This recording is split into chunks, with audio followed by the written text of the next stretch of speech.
అపోస్తలుడైన పౌలు గలతీలకు రాసిన పత్రిక 3వ అధ్యాయము. ఓ అవివేకులైన గలతీయులారా, మిమ్మును ఎవడు భ్రమపెట్టెను?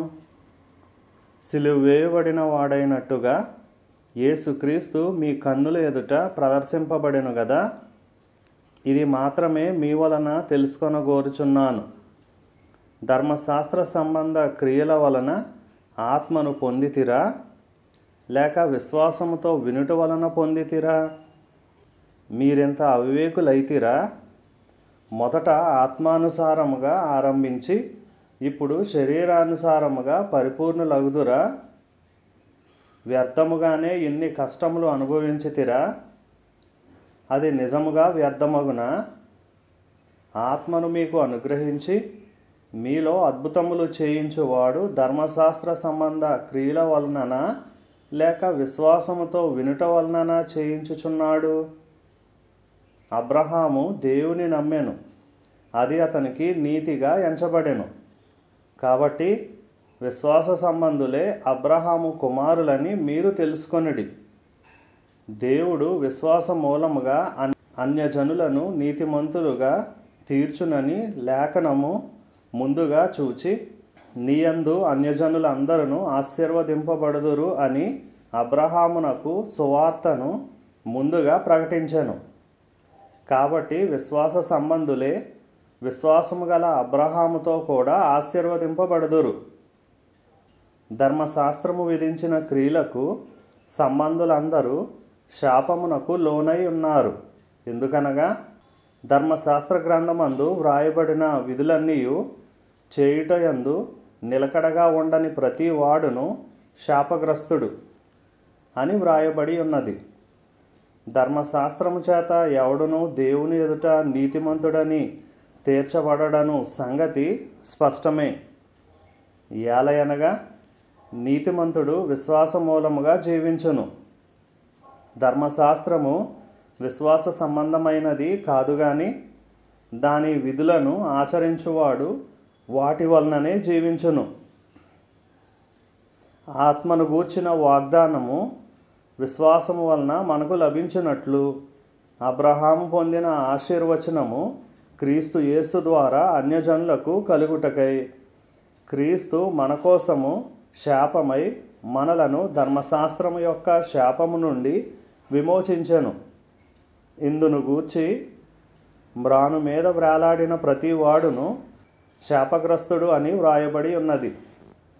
సహోదరులారా, మనుష్య రీతిగా మాట్లాడుచున్నాను. మనుష్యుడు చేసిన ఒడంబడిక అయినను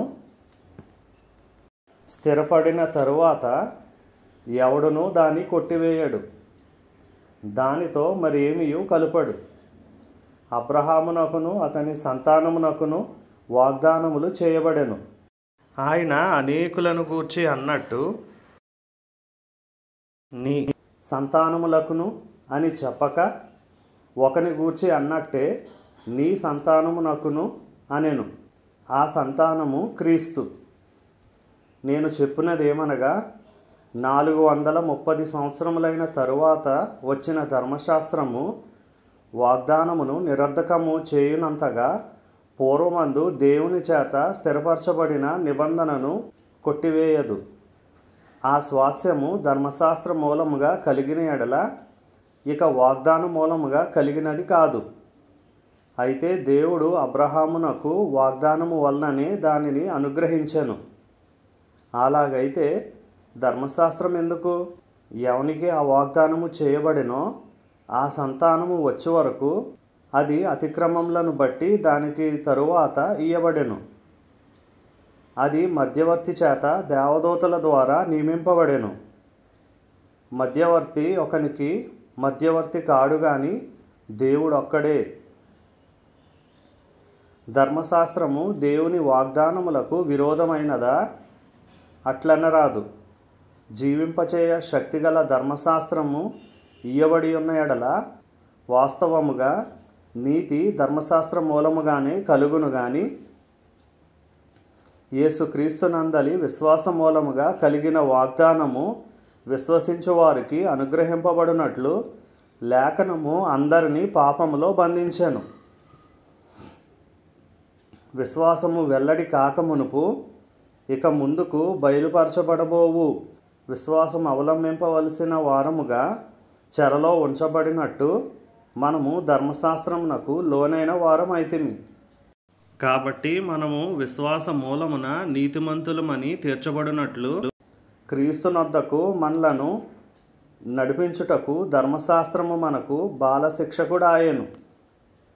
అయితే విశ్వాసము వెల్లడి ఆయను గనుక ఇక బాలశిక్షకుని క్రింద ఉండము. యేసు క్రీస్తునందు మీరందరూ విశ్వాసము వలన దేవుని కుమారులై ఉన్నారు. క్రీస్తులోనికి బాప్తిసం పొందిన మీరందరూ క్రీస్తును ధరించుకొని ఉన్నారు. ఇందులో యూదుడని గ్రీసు దేశస్థుడని లేదు, దాసుడని స్వతంత్రుడని లేదు, పురుషుడని స్త్రీ అని లేదు. యేసు క్రీస్తునందు మీరందరూ ఏకముగా ఉన్నారు. మీరు క్రీస్తు సంబంధులైతే ఆ పక్షమందు అబ్రహాము యొక్క సంతానమై ఉండి వాగ్దాన ప్రకారము వారసులై ఉన్నారు.